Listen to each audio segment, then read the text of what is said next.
L'Espace Jean Vilar est ravi de vous accueillir en cette nouvelle année pour cette conférence de l'Université populaire d'Arcueil sur la thématique « Comment sortir de la surconsommation ». Pour nous présenter ce sujet, nous accueillons avec plaisir Madame Emmanuelle Vibert, qui est donc journaliste et auteure sur l'écologie depuis une vingtaine d'années. Elle écrit pour la presse écrite et l'édition en se passionnant pour les basculements du monde, les alternatives et les nouvelles formes d'action. Merci d'avoir accepté notre invitation. Merci à vous. À la fin de la conférence, nous passerons au temps d'échange. Je vous remercie de me faire signe pour que je vous donne le micro. Et Madame Vibert, je vous laisse la parole. Merci beaucoup Anaïs. Et merci beaucoup à vous tous, habitants d'Arcueil et à la ville d'Arcueil de m'accueillir. Je suis très heureuse de participer à une université populaire. Ça me fait vraiment plaisir, très sincèrement. Alors, je suis là pour qu'on parle ensemble de surconsommation. Je vous propose qu'on réfléchisse à ce sujet qui est omniprésent dans nos vies et dont on a du mal à se dépêtrer en 3 temps qui sont très basiques. Premièrement, pourquoi et comment on en est arrivé là, à ce niveau démesuré. Deuxièmement, quelles en sont les conséquences, c'est quoi les impacts de tout ça. Et puis enfin, comment on peut faire pour s'en sortir, à la fois au niveau individuel, collectif, avec un minimum de justice sociale aussi. L'idée, c'est évidemment pas d'être exhaustif, mais de raconter le mouvement à l'œuvre. Et de réfléchir ensemble à l'endroit où on se situe, nous, là, ce soir, à l'intérieur de ce mouvement et comment on peut faire pour essayer d'en sortir un peu et de qu'est-ce qui est jouable, quoi, en fait. Alors, je vais vous afficher quelques images. Elles sont issues d'un livre que j'ai écrit pour les ados et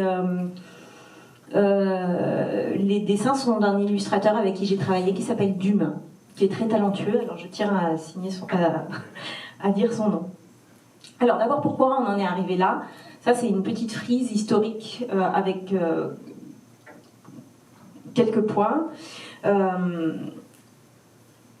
que je voudrais vous dire d'abord, c'est que la prise de conscience, elle est répandue. Je crois que c'est un sujet qui était vraiment à la marge il y a une vingtaine d'années quand j'ai commencé la surconsommation.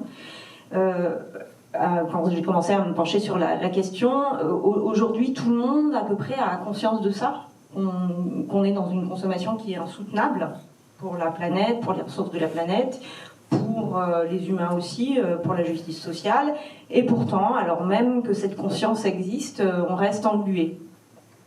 Même si on est de plus en plus à changer nos pratiques quotidiennes, où vraiment en 20 ans, il y a un tas de choses qu'on a appris à faire qu'on ne faisait pas avant, ne serait-ce que le recyclage, qui était une pratique inexistante quasiment il y a une vingtaine d'années et qui est complètement répandue. C'est jamais assez, alors pourquoi? Pourquoi? Un peu d'histoire peut-être pour essayer de comprendre ce pourquoi. Qui nous a amené à un système qui est très complexe, qui ressemble aujourd'hui à une toile d'araignée, en fait, qui s'est tissée au fil du temps. Et donc, pour sortir de cette toile d'araignée, il va falloir qu'on coupe pas mal de fils, en fait, et qu'on repense aussi l'ensemble du système. Alors, premier repère historique, fin XVIIIe siècle, c'est le début de la révolution industrielle au Royaume-Uni. Elle s'étend en France au début du XIXe siècle.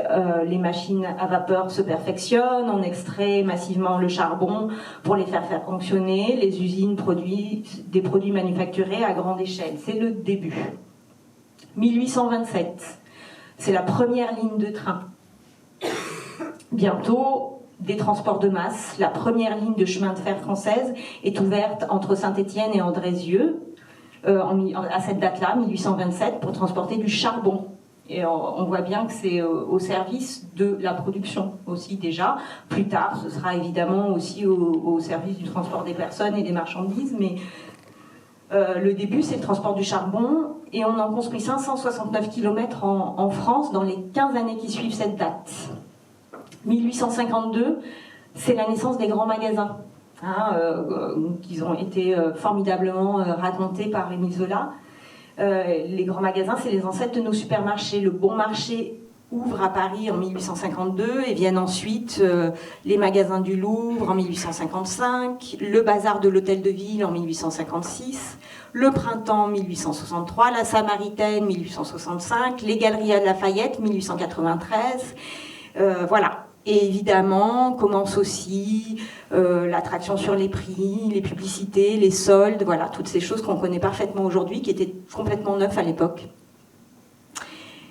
1880-1920, c'est la naissance de ce qu'on peut appeler les marques telles qu'on les connaît aujourd'hui. Voilà, pour vendre, pour réussir à vendre, il faut que les consommateurs aient confiance.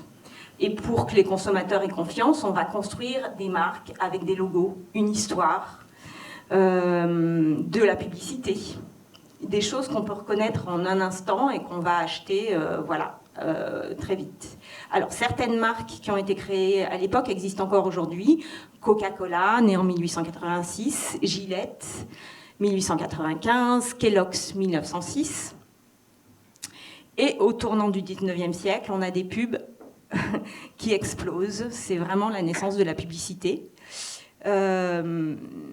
Et elle naît, la publicité, via la naissance d'une nouvelle forme de presse qui apparaît aux États-Unis, ce sont les magazines. Ils sont remplis d'articles sur la consommation et la vie quotidienne, c'est-à-dire la mode, la cuisine, le voyage. Ils sont conçus comme des supports de publicité.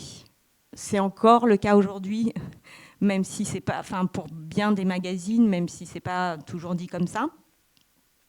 Enfin, pour certains, pas tous. Je veux certainement pas dire que tous les magazines sont vendus à la publicité. C'est pas du tout ce que je veux dire. Je respecte absolument les journalistes qui y travaillent et le travail qui est fait. Mais en tout cas, à la base, les magazines qui sont peut-être aussi féminins pour la plupart sont créés comme tels, des supports de publicité.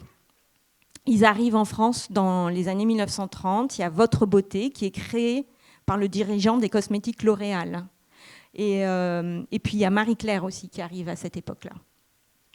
Et d'autres médias se mettent à pousser à la consommation, c'est-à-dire le cinéma, la radio, qui naissent aussi, qui apparaissent à cette époque.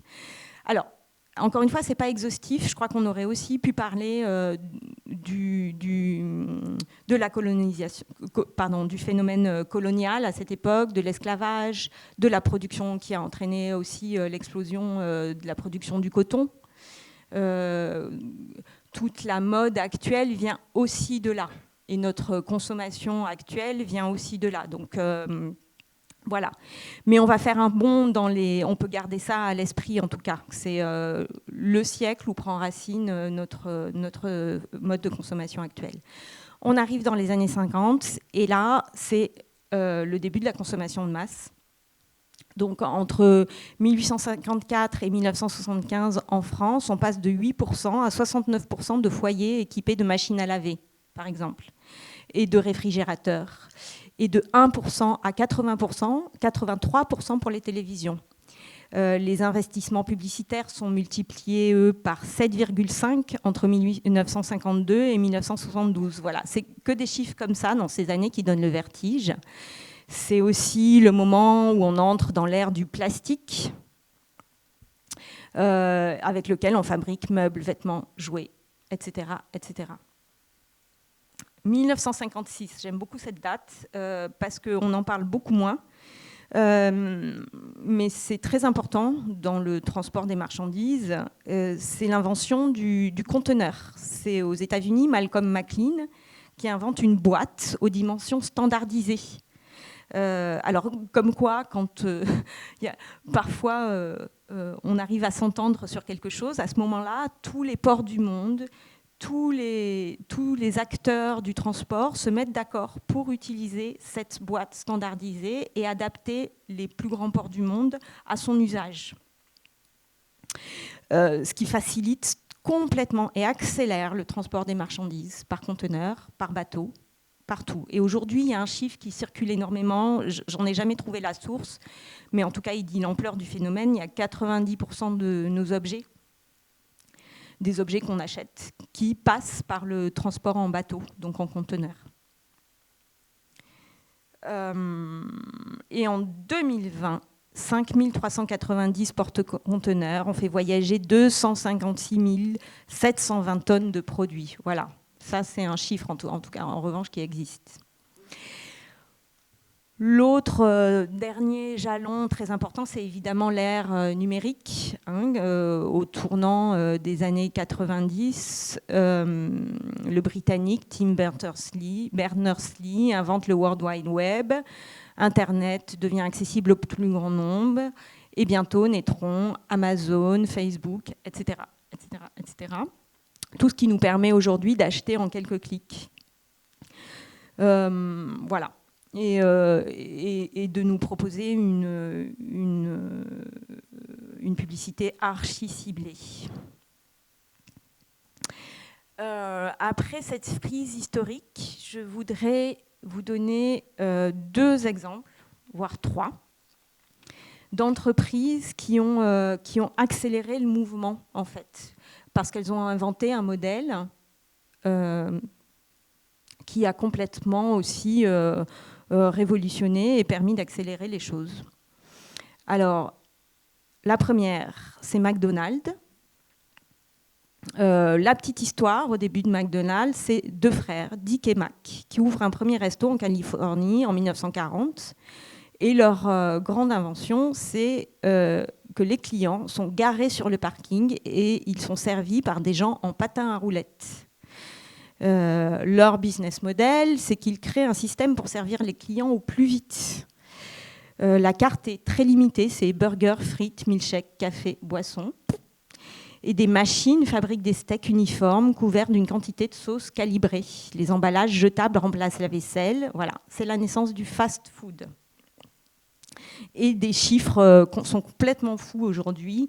C'est 40 000 restaurants dans 119 pays, 8 milliards de kilos de bœuf achetés dans le monde par an, 2,8 tonnes d'emballages jetables produits par minute, même si voilà, les emballages jetables en France, on essaie de lutter contre. C'est vraiment des chiffres qui sont assez vertigineux.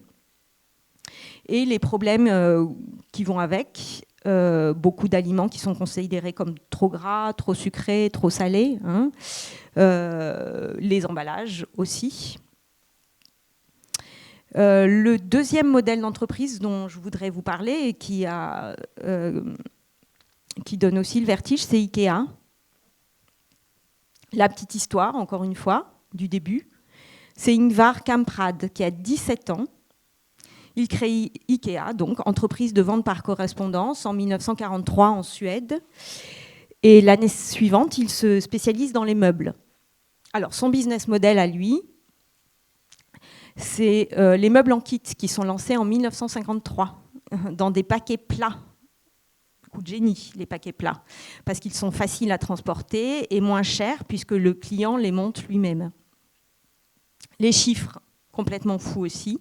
456 magasins dans 62 pays, 4,3 milliards de visites sur le site internet en 2022. 21 millions de mètres cubes de bois vendus en 2019, soit 1% du bois commercialisé dans le monde. Le problème, toujours, c'est que Ikea est un des plus grands consommateurs de bois au monde. Il est souvent accusé via diverses ONG ou des journalistes d'acheter du bois qui est abattu illégalement, qui détruit des forêts protégées. Et l'autre problème principal, c'est la durée de vie des meubles qui est ultra courte. Vous en avez tous fait l'expérience comme moi. Dernier modèle dont on parle beaucoup en ce moment, et de plus en plus, et c'est tant mieux, parce que il faut vraiment mettre ça sur la table, c'est Shein. Je ne sais pas, vous avez sans doute tous entendu parler de Shein. L'histoire du début de Shein, c'est 2008. Chris Xu, c'est un Chinois né aux États-Unis. Il crée l'entreprise She Inside pour vendre aux Occidentaux des robes de mariée qui sont fabriquées en Chine.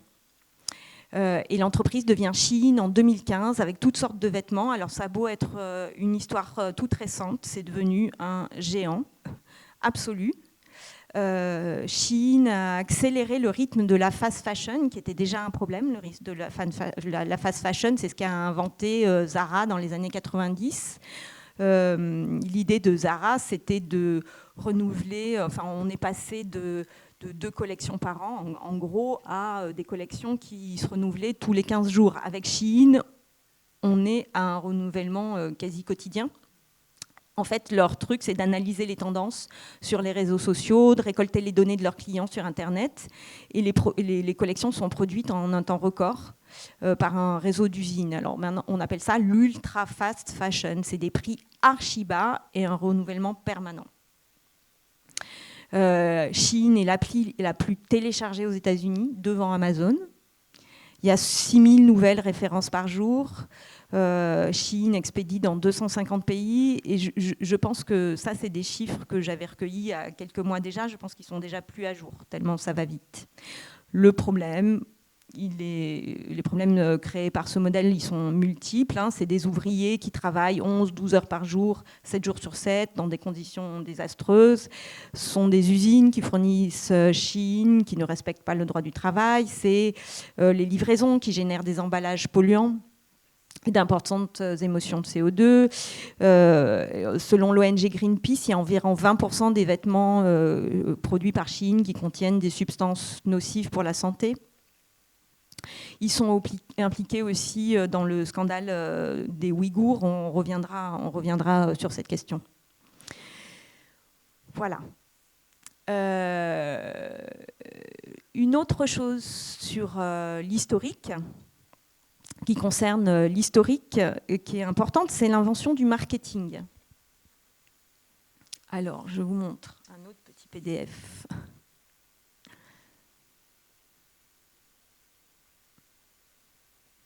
Voilà, j'y arrive.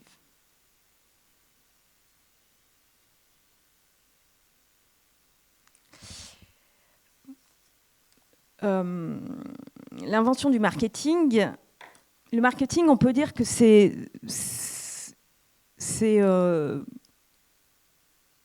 consiste à attirer les clients, à les inciter à acheter, à faire en sorte qu'ils soient satisfaits pour qu'ils achètent de nouveau. C'est un peu vieux comme le monde. C'est pas quelque chose de, enfin, c'est complètement lié avec le commerce. Cependant, c'est devenu une discipline très formalisée au milieu des années 50 aux États-Unis. D'où son nom anglais qui pourrait se traduire par l'art du marché. Et aujourd'hui, pour le marketing, c'est devenu une science avec tout un tas de gens qui travaillent dessus, qui va chercher aussi bien dans la psychologie, l'économie que les arts. Donc c'est vraiment quelque chose qui a participé à nous faire acheter et à nous plonger dans ce monde de surconsommation. Bon, là, c'est un petit florilège de choses qui sont utilisées par le marketing, mais les éditions limitées, l'effet de contraste. On vous met plein de produits chers et puis un pas cher. Donc, vous vous dites, ah, bah, celui-là, je vais le prendre. Enfin, plein de choses comme ça qui finalement nous poussent à acheter, comme le parcours unique d'IKEA, justement, aussi, qui est une invention absolument géniale. Quand on y pense, on s'amuse à se balader dans le magasin et on est obligé de passer par tous ces univers merveilleux avec des petites choses pas chères justement à acheter qu'on prend au passage. Le placement de produits qui est devenu aussi omniprésent dans le cinéma, dans les séries.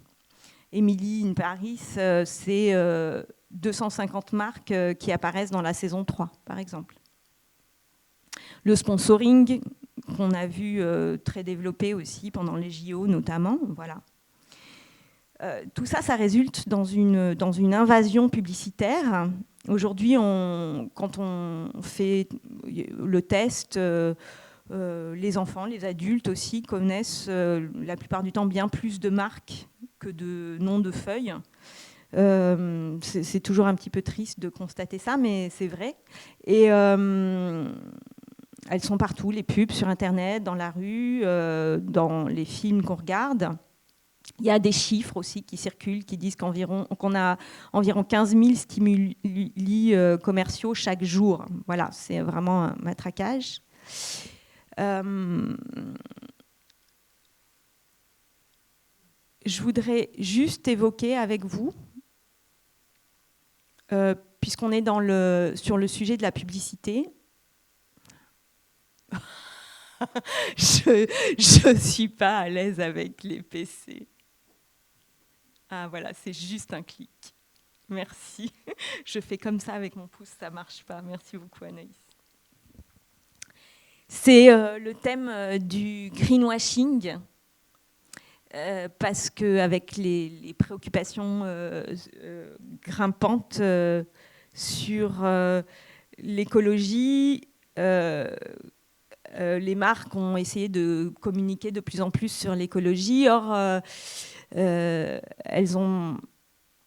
il y a des règles qui existent. Les pubs que vous voyez là, elles ont été condamnées par ce qu'on appelle l'ARP, l'autorité de régulation professionnelle de la publicité, qui interdit de montrer des comportements non éco-citoyens, d'avancer des arguments écolos sans en donner la preuve, de prétendre à des activités écolo excessives, de manquer de précision. Voilà. C'est pour ça que toutes les pubs que vous voyez là ont été condamnées. Je crois que ça n'empêche pas du tout les marques de continuer à brandir ça, ce qui est un petit peu un paradoxe finalement aussi, brandir l'écologie pour vendre plus. Et en 2020, la Commission européenne a analysé 150 allégations qui apparaissent sur les emballages ou dans des publicités. Les allégations, vous savez, ce sont les petites phrases du genre zéro carbone, bon pour le climat, avec des matériaux recyclés. Et dans 53% des cas, elles étaient, selon la Commission, vagues, trompeuses ou non étayées, et sans aucun fondement pour 40% d'entre elles. Donc c'est important qu'on ne cède pas, qu'on ne prenne pas tout ça au pied de la lettre. Après l'historique, je voudrais faire un petit point sur ce qui se passe dans notre cerveau, pourquoi on succombe. Notre addiction à la consommation, elle a aussi une explication assez scientifique, enfin les biologistes, etc., avancent. C'est que quand on achète un produit, pour notre cerveau, c'est comme s'il satisfaisait un besoin primaire. Il libère de la dopamine, voilà, qui nous procure un sentiment de plaisir et de satisfaction. Et quand le niveau de dopamine chute dans notre corps, on se sent fatigué, on a une morale en baisse, notre motivation aussi, et ça nous donne éventuellement envie d'acheter de nouveaux objets. Voilà. Alors, la bonne nouvelle, c'est qu'on peut produire de la dopamine gratuitement par plein de façons qui vont de faire un câlin à prendre une douche froide ou s'exposer au soleil ou écouter de la musique ou faire du sport. Bon, voilà. Donc, on a des moyens de lutter contre ça.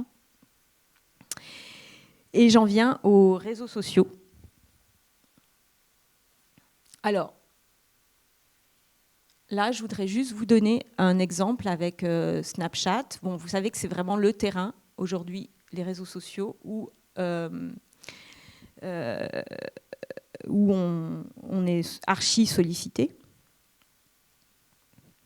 Et ça, c'est toutes les différentes pubs qui sont proposées, enfin pas proposées, qui sont imposées aux utilisateurs de Snapchat, qui est le réseau, voire un des réseaux préférés des ados.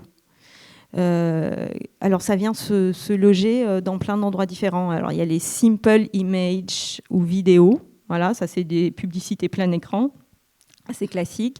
Il y a la collection ad, c'est la contraction de advertisement, qui veut dire publicité. Et c'est 4 vignettes voilà, qui mettent en avant des produits. Il y a la story ads, donc des publicités qui sont sous forme d'images et vidéos qui s'enchaînent. Il y a les lenses en réalité augmentée. Ça, c'est des animations qui ajoutent des éléments imaginaires à des images réelles qu'on peut utiliser, voilà. Et avec sa propre photo, par exemple, et en général, elles contiennent un logo de la marque qui les sponsorise. Il y a des commercials qui sont les publicités vidéo qui durent 3 secondes à 3 minutes et on ne peut pas zapper pendant les 6 premières secondes. Il y a les filtres. Alors ça, c'est quand on fait un selfie et qu'on met un filtre, et là aussi, il y a quelque chose qui apparaît. Donc ça, c'est juste un exemple de la façon dont s'insinue la publicité dans les réseaux sociaux.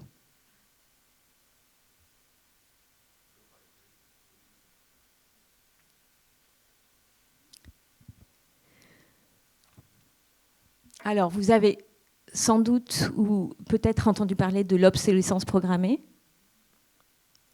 qui est un nouveau mot qu'on a appris aussi ces dernières années, enfin une nouvelle expression. C'est l'ensemble des stratégies qui sont développées par les industriels pour réduire la durée de vie des produits et nous pousser à en acheter de nouveaux. Alors, il y a une association qui lutte contre ça, qui s'appelle HALT, à l'obsolescence programmée, et qui distingue 3 variantes. Il y a l'obsolescence technique, c'est quand l'objet cesse de fonctionner parce que l'un de ses composants est cassé et qu'on ne peut pas le changer ou qu'il n'existe pas de pièces de rechange sur le marché. Voilà, parfois la réparation est possible, mais elle coûte plus cher que l'achat d'un appareil neuf. C'est le cas, par exemple, d'une machine à laver dont la puce électronique ne fonctionne plus. Deuxièmement, il y a l'obsolescence esthétique ou l'obsolescence marketing. Alors ça, l'objet fonctionne toujours, mais il est présenté comme démodé. Bon, c'est le cas dans la fast fashion, mais ça arrive aussi quand un nouveau smartphone sort avec un meilleur appareil photo, une plus grande mémoire, etc. Et le troisième type d'obsolescence distingué par HALT à l'obsolescence programmée, c'est l'obsolescence logicielle. Alors, elle concerne les smartphones, les ordinateurs et tous les objets connectés. Et elle prend la forme d'une nouvelle version de logiciel qui est incompatible tout à coup avec les capacités de votre appareil. Et pareil, vous vous retrouvez, ça crée des bugs, etc. Et vous vous retrouvez obligé de changer d'appareil pour pouvoir continuer vos habitudes. Il y a une loi en 2015 en France qui a créé un délit d'obsolescence programmée, ce qui est vraiment, on était pionniers sur ce domaine-là. Alors, c'est même une première mondiale. C'est un délit qui peut être sanctionné par 2 ans d'emprisonnement et 300 000 € d'amende. Pour l'instant, elle a donné lieu à aucune condamnation. Il y a une plainte qui a été déposée en 2017 par HALT à l'obsolescence programmée contre des fabricants, le fabricant Epson qui fabriquait, dont les imprimantes signalaient les cartouches comme vides alors qu'elles ne l'étaient pas. Elles étaient encore pleines à 20 ou 40%. Alors c'est toujours en cours, ça n'a pas abouti. Je vous propose de passer à la deuxième partie, c'est les conséquences et les impacts de tout ça.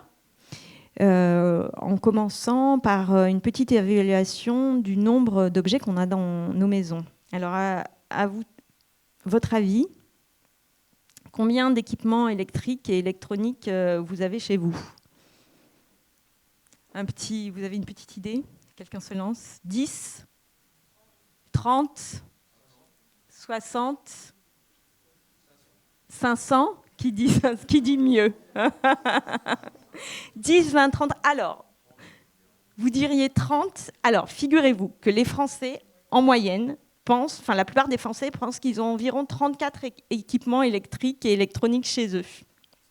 La réalité, c'est qu'on en a en moyenne 99, dont 6 qui ne sont jamais utilisés.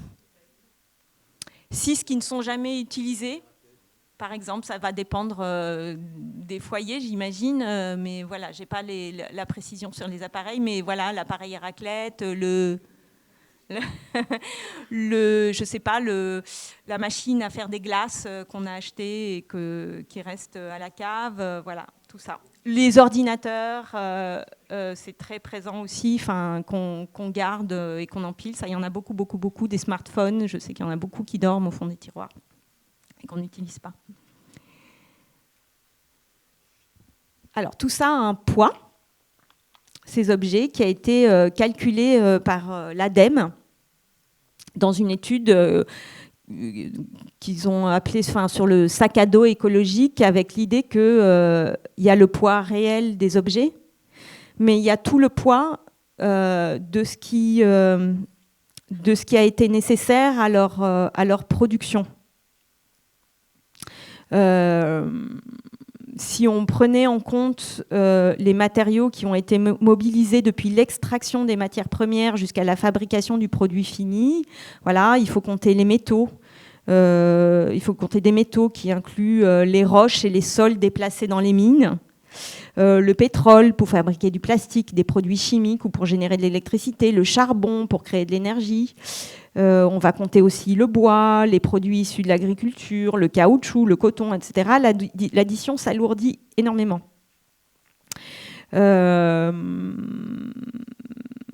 Donc si on cumule tout ça, les objets de notre foyer, si on pèse les objets qui sont dans notre foyer, c'est 2,5 tonnes, d'accord ? C'est le poids d'un gros hippopotame que vous voyez là. Ça, c'est le poids réel des objets tels qu'on les voit. Maintenant, si on compte télé, canapé, vêtements, four, aspirateur, armoire, etc. Maintenant, si on ajoute tout ce sac à dos écologique, c'est-à-dire ce qui a été nécessaire à leur fabrication, eh ben, c'est 18 fois plus. Il a fallu 45 tonnes de matières premières pour les fabriquer, soit le poids de 8 gros éléphants ou de 18 hippopotames. Et le CO2 émis pendant toutes ces opérations, c'est 6 tonnes, soit 6 allers-retours Paris-New York. Ah oui, je me rends compte qu'il faut que j'accélère. Alors, je vais passer sur le smartphone et les baskets parce que vous avez compris. Oui, ben voilà, rapidement, vous voyez, le smartphone, un poids dans la main, c'est 300 grammes, son poids caché, c'est 221 kilos, les baskets, c'est 900 grammes, et le poids caché, c'est 21 kilos. Je voudrais juste vous signaler, alors je vais aller rapidement là-dessus, mais 3 domaines de consommation qui ont particulièrement enflé. Il y a le domaine de la viande, enfin il y a notre consommation de viande qui a explosé. Voilà, avec des conséquences sur les émissions carbone, la biodiversité, la maltraitance animale qui sont importantes et notre santé. Une carte que j'aimerais vous montrer quand même, dans un autre domaine qui a explosé, qu'on a évoqué avec Shein, c'est la carte, c'est le tour du monde d'un jean. Ça, c'est un travail qui a été fait par des journalistes britanniques qui ont fait le calcul le voyage d'un jean partout où il est fabriqué. Ils sont arrivés à compter 65 000 km parcourus pour la fabrication d'un seul jean. Alors voilà, tous les points que vous voyez sur la carte sont les endroits où sont fabriqués le coton, l'assemblage, il y a les rivets, le métal pour le rivet, l'extraction de la pierre ponce pour délaver le jean, etc., etc., etc. C'est des processus qui sont tellement complexes que voilà, ça se passe partout et le jean, il va faire des allers-retours d'un endroit à l'autre, enfin, où les matières premières, voilà. Et le troisième domaine qui a considérablement enflé, c'est le numérique. Voilà, avec l'IA qui est la dernière chose qui nous paraît absolument virtuelle dans cet univers du numérique, mais qui en fait l'est pas du tout parce que il faut énormément d'énergie pour la fabriquer. Ça va vraiment faire exploser. Il faut de l'énergie, il faut des data centers, il faut des câbles, il faut aussi des minerais pour fabriquer les outils. Donc c'est absolument pas une inflation virtuelle. Ça a des conséquences très réelles, tout ça. Bon, une petite question quand même sur le numérique. Combien, à votre avis, de smartphones ont été vendus dans le monde depuis 2017 ? En milliards.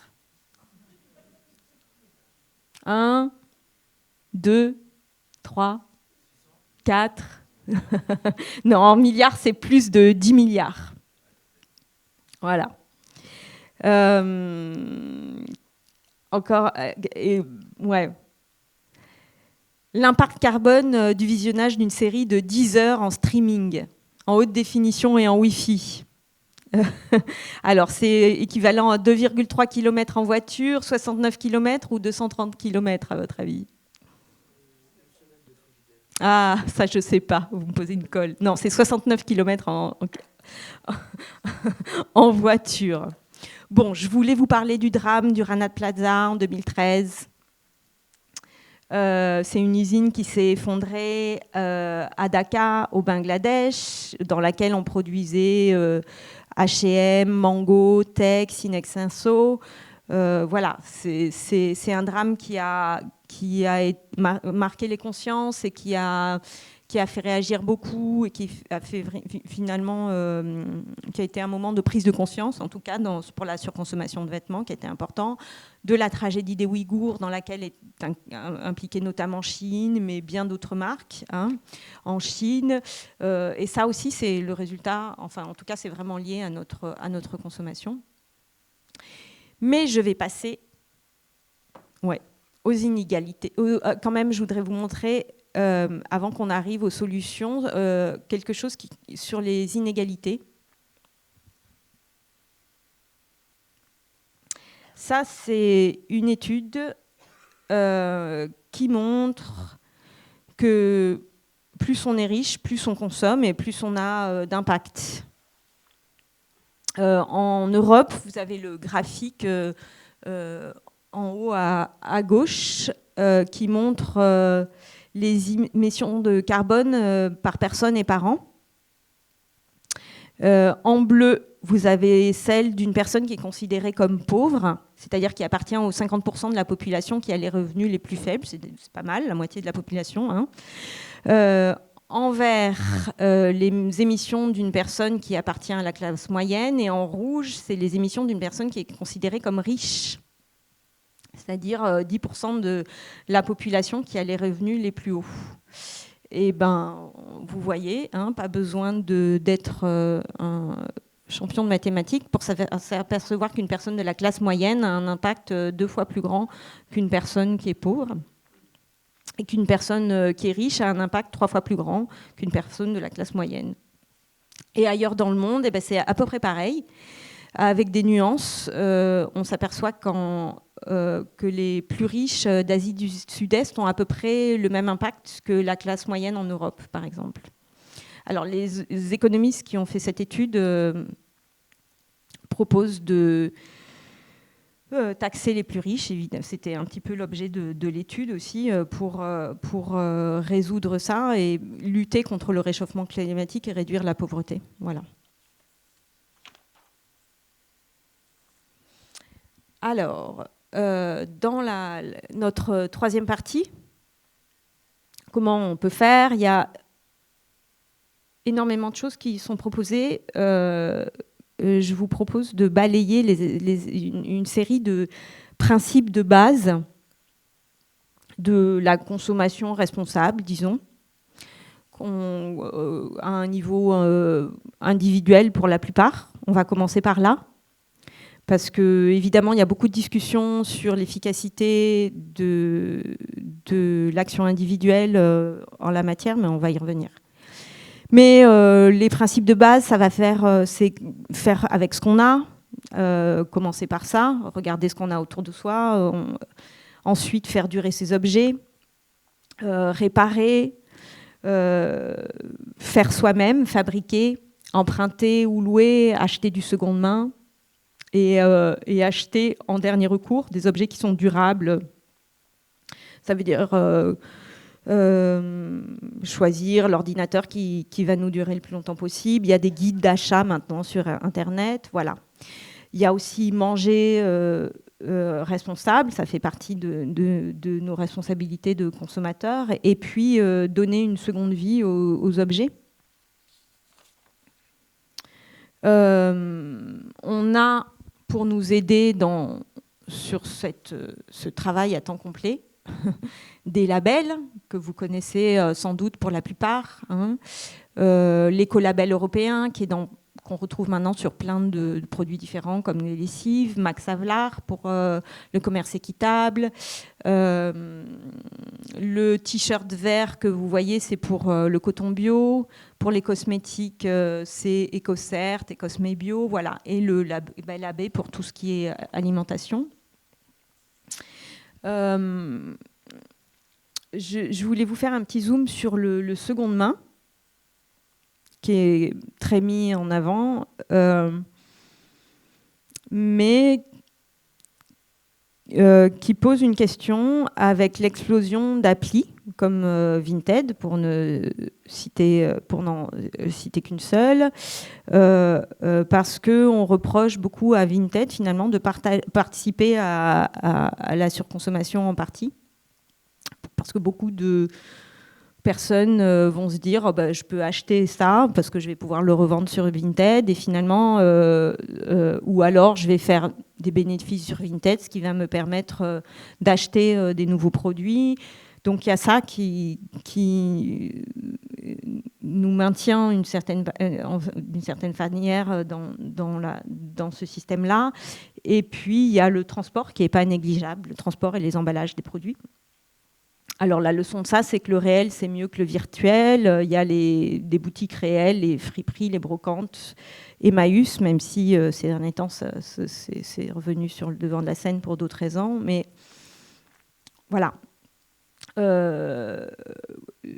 L'autre problème, c'est que ces plateformes-là sont aussi envahies par des vêtements de mauvaise qualité. Donc il vaut mieux toujours choisir de la bonne qualité en seconde main, en fait. L'autre domaine qui est très très important, c'est celui de la réparation, qui fait vraiment partie des solutions primordiales. Alors, le reconditionné, qui sont ces appareils numériques notamment, mais pas que, qui sont remis en état et qui sont vendus avec une garantie. C'est devenu quelque chose de courant et c'est vraiment une bonne nouvelle, en fait. On a vu apparaître des choses ces derniers temps qui sont en train de se diffuser, comme les réparateurs de baskets, les repair cafés ou les ateliers de réparation de vélos. Alors ça, c'est l'exemple que je préfère. Il n'y en avait pas il y a 30 ans. Enfin, en tout cas, c'est à ce moment-là que le premier est né en 1994. Ça fait 30 ans, oui. et on en compte aujourd'hui plus de 500. Et les ateliers de réparation de vélos, vous savez, c'est ces endroits où on apprend soi-même à réparer. Avec des pièces de récupération pour la plupart du temps. Voilà. Et en France, on a un bonus pour réparer depuis 2022, hein, qui concerne les appareils électroménagers, high-tech, les instruments de musique, les outils, voilà. Je surveille l'heure. Dans les autres actions individuelles, il y a le boycott.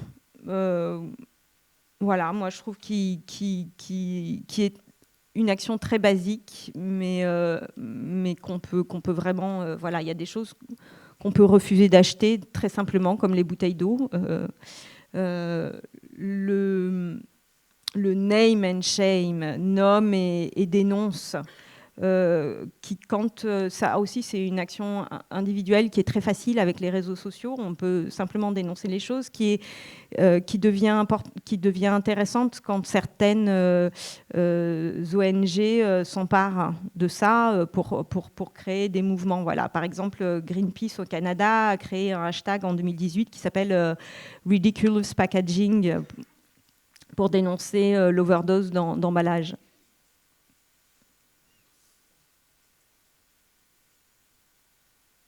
Et puis, vous avez aussi l'association Zero Waste en France, par exemple, qui a fait une campagne sur la consigne, voilà, et qui invite les citoyens à rapporter les contenants en verre vide en magasin avec l'étiquette « Consignez-moi ».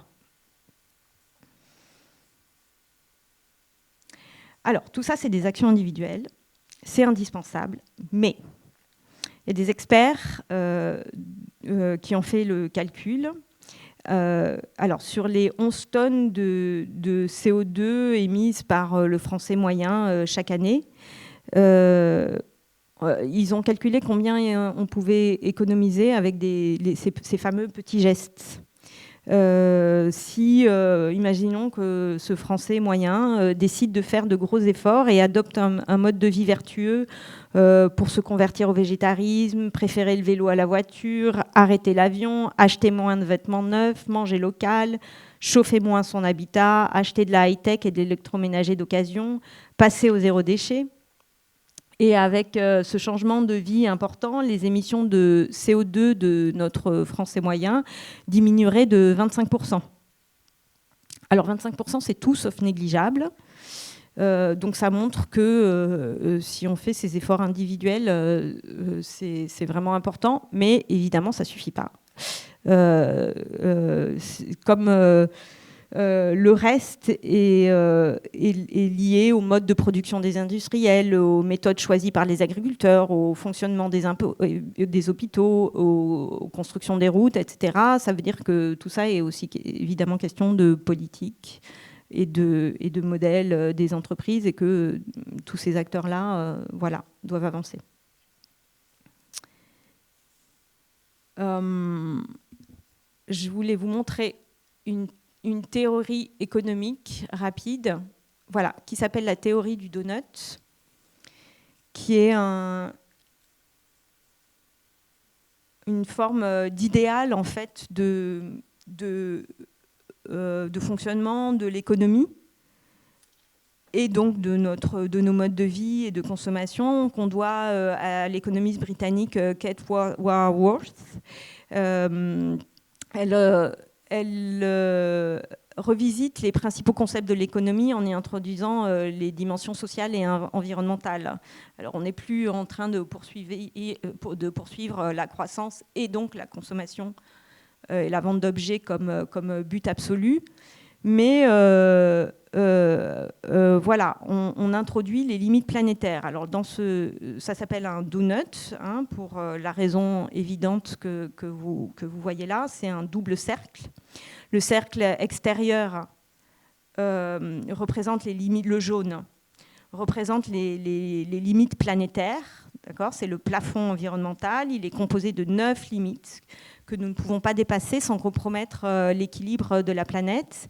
Et le cercle intérieur représente le minimum dont nous avons besoin pour vivre dignement. C'est le plancher social et il est composé de 12 besoins de base. Donc, l'idée, c'est de vivre à l'intérieur de ces deux cercles, voilà, de produire, organiser nos vies, consommer. Et en rouge, ce que vous voyez en rouge, c'est les limites que nous dépassons actuellement.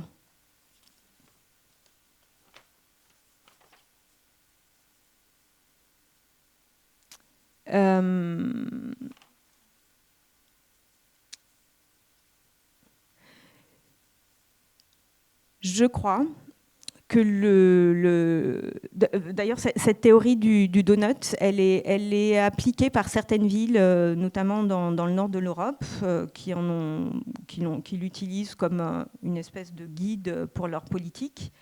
Et je crois justement que l'échelle la plus appropriée pour réfléchir à l'évolution de notre consommation, c'est celle de la ville, en fait, parce que ça demande une réorganisation, pas seulement de nos modes de vie individuels, mais aussi de l'urbanisme. Ça veut dire qu'on nous propose des endroits où on peut consommer de façon alternative. Alors, il y en a beaucoup qui se sont développés ces derniers temps, comme les recycleries et les ressourceries. Je sais qu'à Arcueil, vous en avez une formidable, hein, qui s'appelle, j'ai regardé, je ne suis pas allée la voir, mais la mine. Bon, voilà, il y a plein d'endroits comme ça partout en France, des ateliers à Lyon, il y a quelque chose qui s'appelle l'atelier soudé qui permet de lutter contre qui répare les téléphones en vous apprenant à les réparer. Il y a des initiatives de sécurité sociale alimentaire ici et là qui sont en train d'émerger avec l'idée de partager de permettre à chacun d'avoir accès à des produits de qualité bio en soutenant des agriculteurs et des petits commerces. Voilà, des exemples comme ça, il y en a plein partout. À Arcueil, je sais que j'ai vu que vous aviez aussi des jardins partagés. J'ai vu ça, des jardins collectifs, des vergers aussi partagés. Anaïs me fait oui de la tête, vous connaissez aussi. Voilà. Tout ça, pour moi, c'est l'échelle la plus importante. C'est l'endroit où on peut vraiment organiser la lutte. Et avant d'ouvrir le débat et de vous laisser la parole, je voudrais vous poser quelques dilemmes, en fait.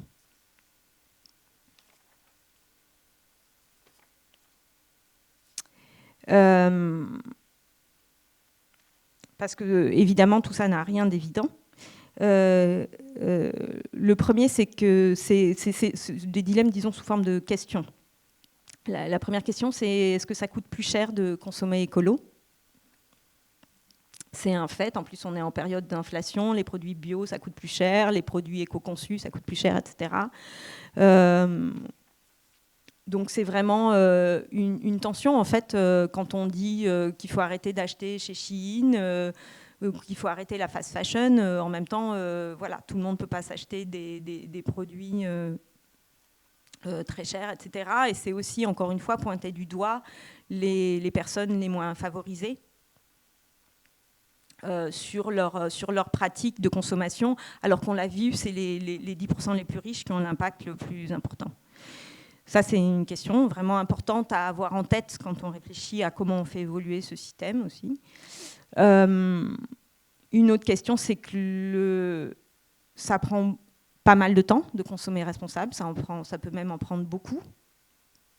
Ça peut devenir un emploi, un job à temps plein si on veut réparer, faire soi-même, aller chercher les bons objets aux bons endroits, etc. Et la question sous-jacente à ça, c'est celle de la charge mentale qui repose bien souvent sur celles qui font le plus les tâches ménagères, c'est-à-dire les femmes. Donc c'est aussi ce qui est intéressant, c'est que ça pose aussi la question du partage des tâches et de la, disons, révolution féministe qu'on est aussi en train de vivre là. Donc c'est concomitant, c'est assez intéressant, je trouve. Ben voilà, ça fait 2 bons dilemmes. Donc je ne sais pas avec quelles attentes vous étiez venus, mais si vous avez des questions, je crois que ça va être à vous. Merci déjà pour votre intervention.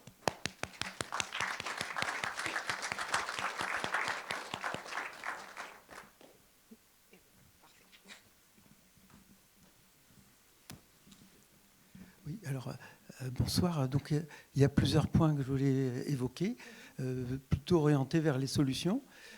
Déjà, j'ai remarqué qu'il y a certaines recycleries qui sont jumelées à des déchetteries.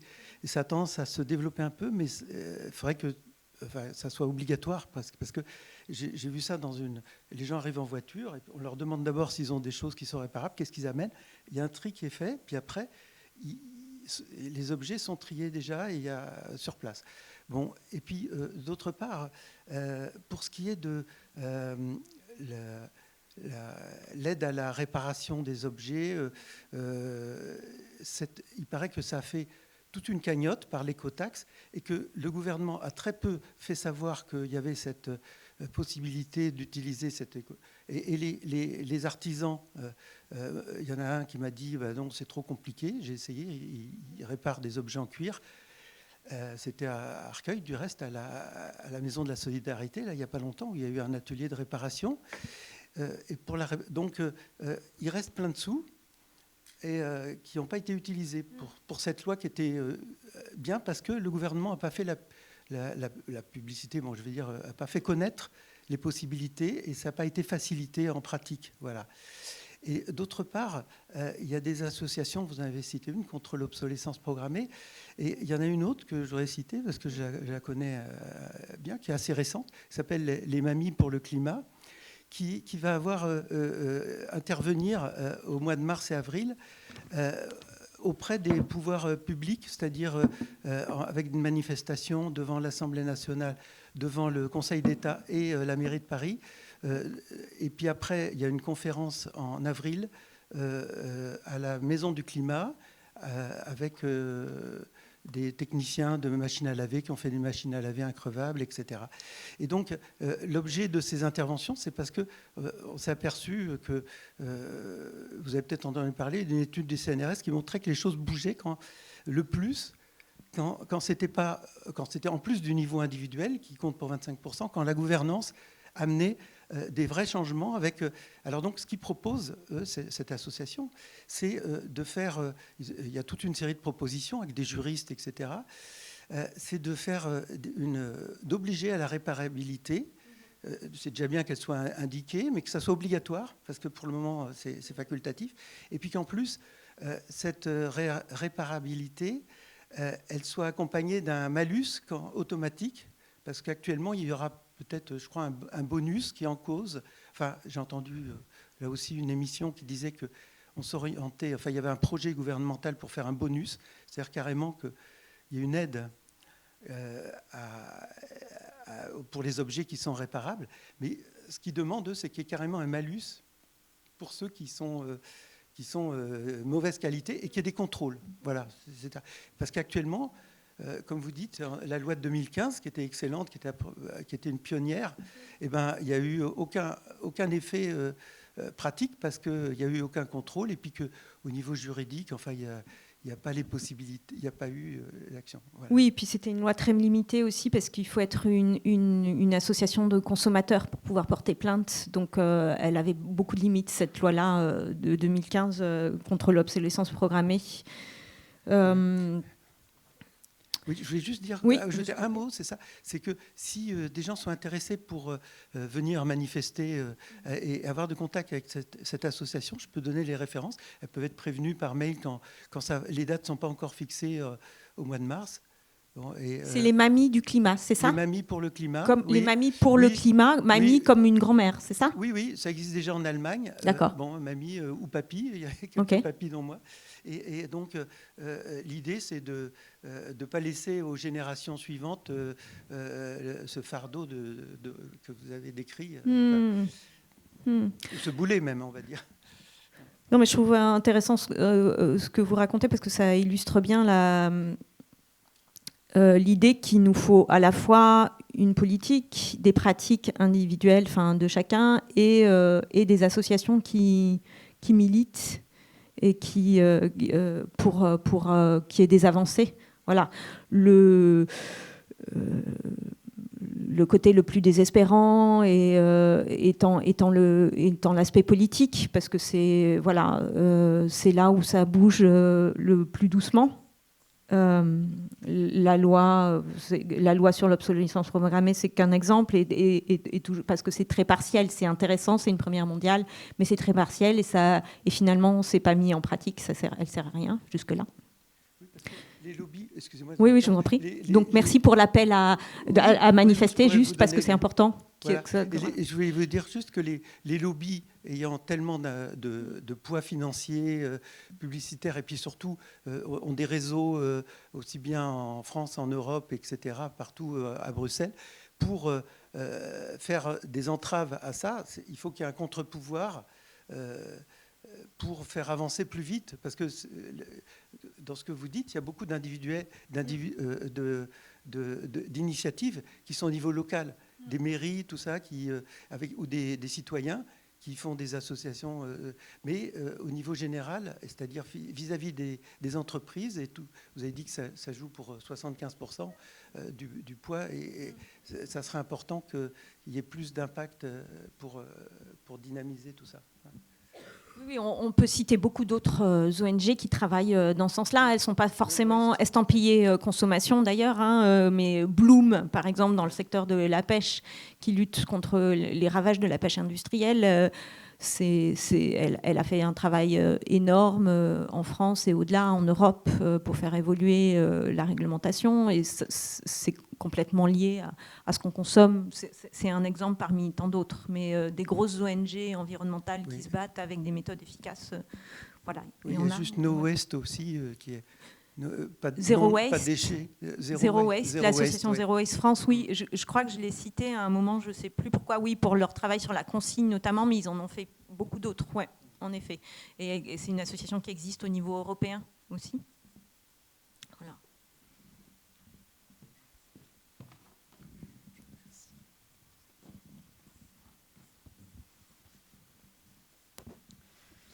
Bonsoir, je vous remercie pour votre conférence. En 1498, je pense que dans une pièce de Shakespeare qui s'appelle Le Marchand de Venise, il y a Shylock, le juif, qui s'adresse à un représentant de la ville de Venise et qui lui dit « Mais pourquoi as-tu plusieurs manteaux lorsque tu n'as qu'un seul dos ?» Je pense que notre problème, c'est un problème individuel. Un problème individuel, je vous invite à faire une petite expérience en rentrant chez vous qui va durer à peu près une semaine. Vous vous armez d'un bâton de rouge à lèvres. Et tous les objets que vous allez utiliser pendant cette semaine, vous allez la marquer d'une croix. Les vêtements, la pièce, le chauffage, etc. Tous les objets. Et à la fin de la semaine, vous allez être terrorisé par le fait d'accumulation d'objets dont vous ne vous servirez pas, jamais. C'est terrorisant. C'est comme ça qu'on range sur un bateau. Alors, bon, l'estimation de 80%, c'est la Lloyds qui fait cette estimation-là. 90% qui voyagent en conteneur. Voilà, de nos produits. La containerisation, c'est 90%. Bon, ben pour Ikea, on connaît tous. Son premier magasin faisait 1 mètre carré. Et c'est le livre le plus imprimé de l'humanité, le catalogue Ikea. Ça, c'est simplement pour rire. Et une crevette actuellement congelée fait 8000 km. Ça nous invite à plus manger de crevettes, quoi. Voilà. Ah oui, j'avais lu un chiffre intéressant. Une perceuse ou un outil, ce qu'on appelle les électroportatifs, sa durée d'utilisation dans toute sa vie est de 45 minutes. C'est des chiffres extrêmement inquiétants. Et puis l'autre, le chiffre qui est absolument terrorisant, c'est que une utilisation moyenne d'un SMS de votre téléphone par jour, si vous envoyez une quinzaine de SMS, ça correspond à la consommation électrique de votre réfrigérateur. Et à 2 km d'ici, il y a 2 piscines qui sont chauffées uniquement par des centres d'information, enfin de stockage. Des data centers. Des data centers. Voilà.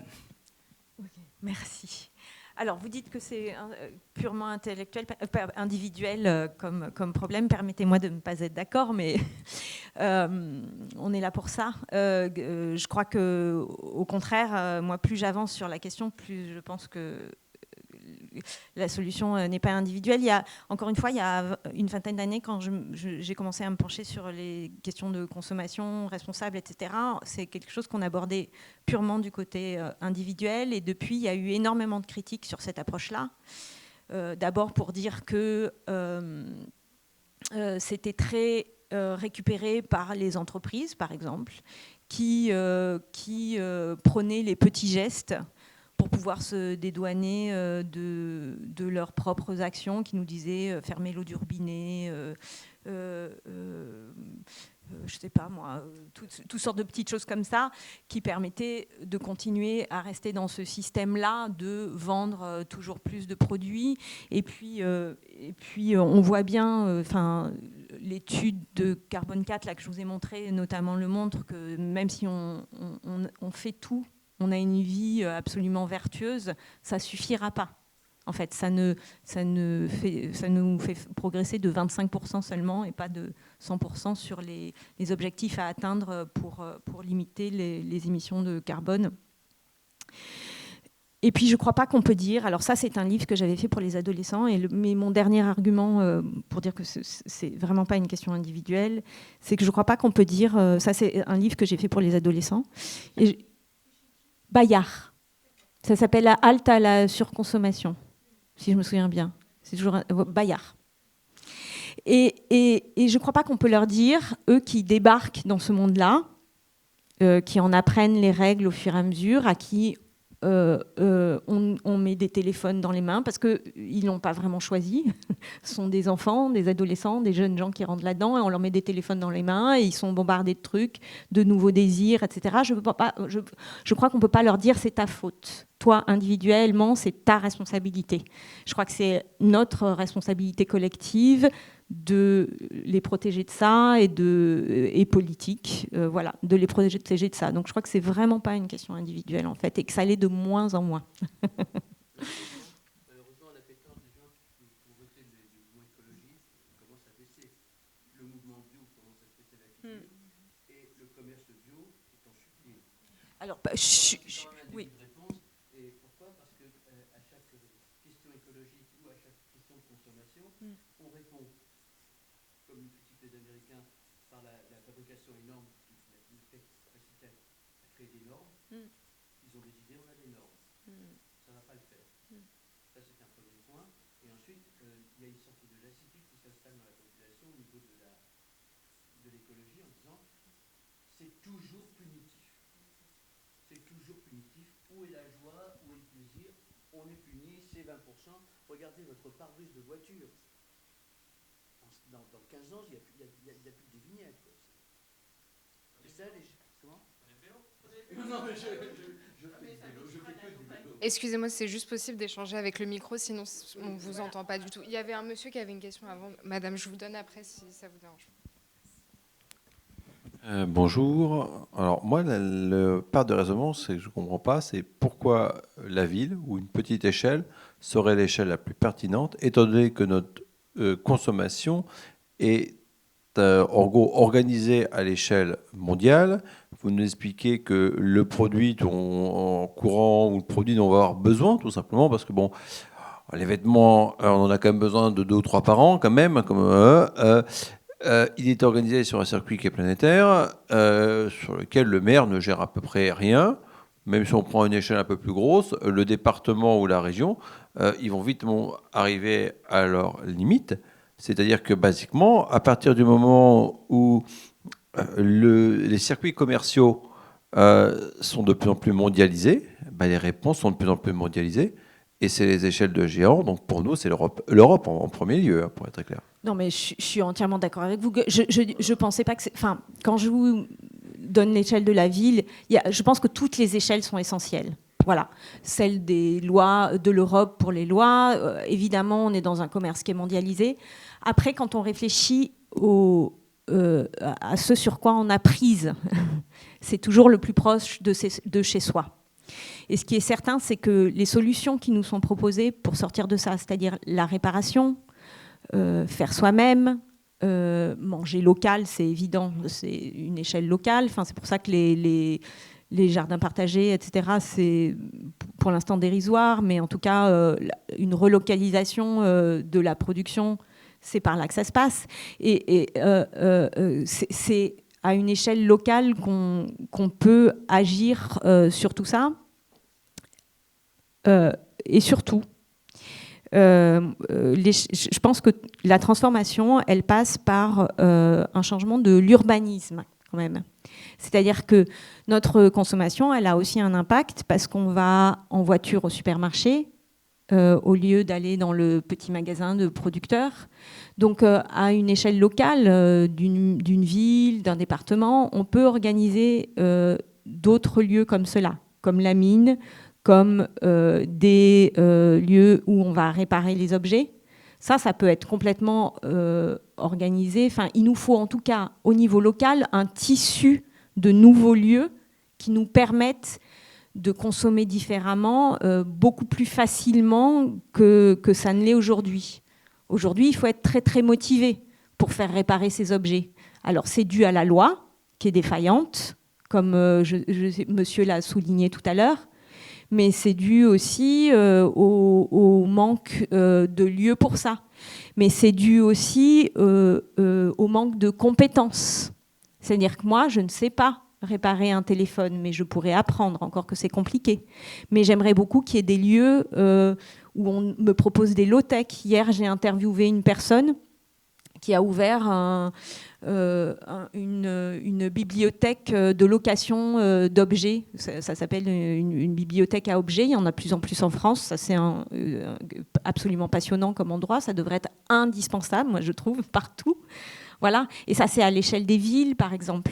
Au lieu des objets dont j'ai besoin une fois par an, et ou une fois tous les 10 ans, au lieu de les acheter, la perceuse, par exemple, typiquement, je vais la louer.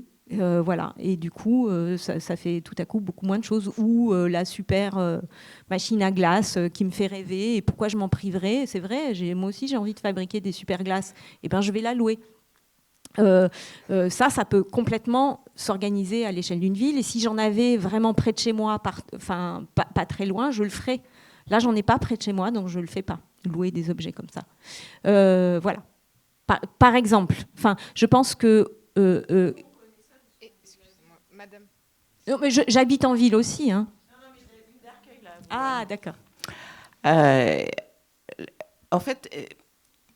Ce débat entre le geste individuel et puis effectivement une organisation locale, en fait, on en débat depuis fort longtemps, hein, dans notre ville, à Arcueil, en tout cas dans les mouvements.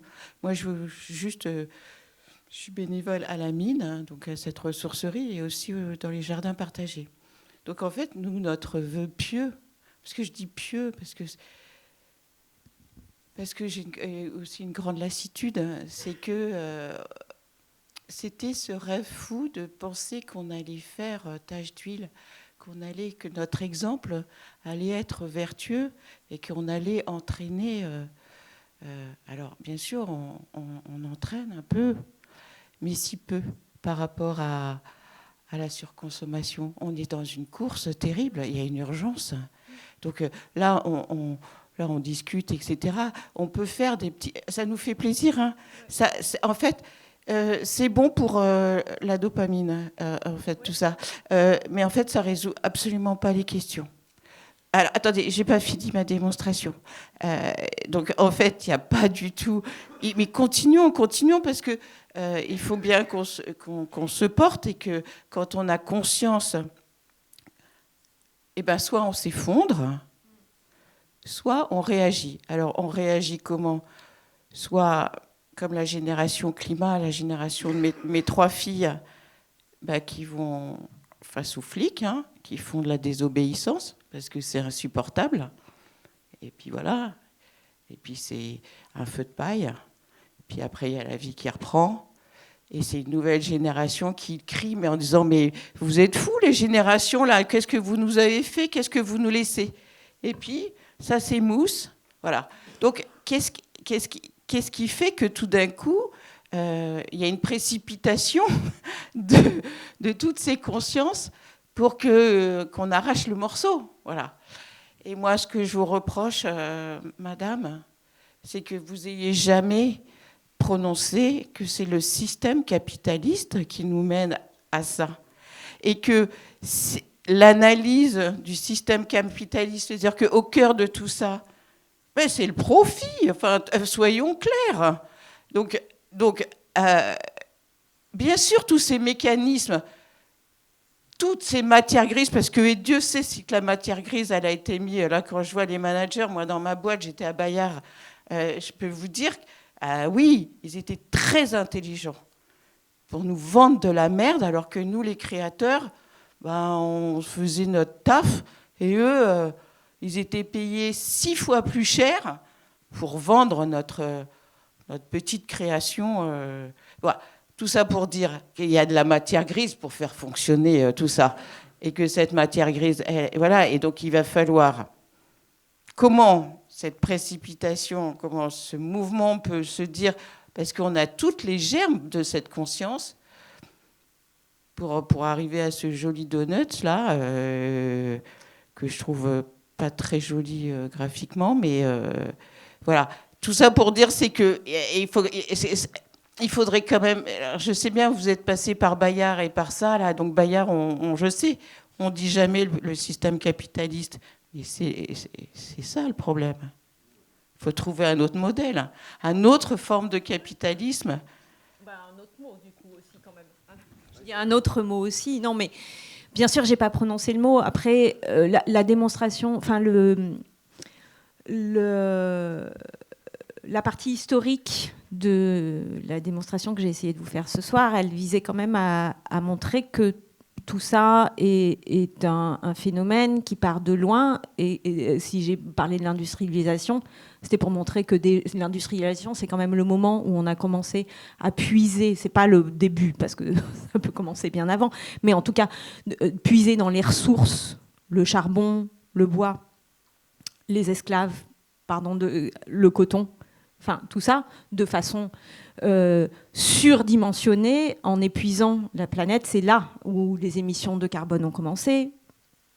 Voilà, l'usage de l'usure de la biodiversité, etc., au profit d'un petit nombre, et pour faire du profit et non plus pour vivre. Hein, on a commencé à produire des objets non plus pour satisfaire nos besoins de base, voilà, mais pour faire de l'argent au profit d'un petit nombre. Et puis j'ai quand même aussi évoqué le partage des richesses, les inégalités sociales. Donc bien sûr que la question du système, elle est, dans lequel on vit, elle est omniprésente.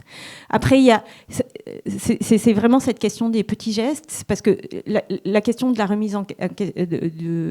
remise en cause du système, elle est en tension, et on devient un petit peu fou avec cette question, avec celle de oui, mais mes petits gestes individuellement, qu'est-ce que je fais moi pour changer ce système, et mes petits gestes, est-ce qu'ils comptent? D'accord? Alors moi, ma réponse à ça aujourd'hui, c'est que là, à l'instant T, c'est que rien n'est négligeable. C'est-à-dire que aucune échelle n'est négligeable. Aucune. Voilà. Qu'on fait à peu près tous du mieux là où on est, en plus, qu'on est tous un peu épuisés, en burn-out avec toutes ces histoires, et angoissés, et voilà, que voilà, toutes les échelles sont fondamentales, que si on veut changer la loi toute seule, ça ne sert à rien si les comportements individuels ne suivent pas. D'accord ? Des comportements individuels tout seuls, ça ne suit pas non plus. Ce qu'il faut qu'on change, c'est tout le système, c'est notre mode de vie, etc. Et vous avez évoqué quelque chose de très important au début, moi je trouve, je ne sais pas si c'est peut-être pas le mot que vous avez utilisé, mais c'est la joie. C'est vrai que faire et l'action, pour lutter contre ce quasi burn-out dans lequel on est là aussi, c'est fondamental en fait. Et qu'on a besoin de collectif aussi, de faire ensemble, de surtout pas faire tout seul, mais de faire ensemble. Et c'est pour ça que l'échelle de la ville me semble importante aussi. C'est que c'est l'échelle indispensable pour faire ensemble. On a besoin de faire avec ses voisins, avec voilà, d'aller au jardin, de tout ça, pour avoir aussi la force de voter comme il faut, s'engager en politique pour ceux qui veulent, pour les plus jeunes, aller faire de la résistance, des obéissances civiles. Voilà. Pour moi, il n'y a aucun mode d'action qui soit à négliger, en fait, aucun. Que ce soit la résistance civile, le soutien à la démocratie, voilà.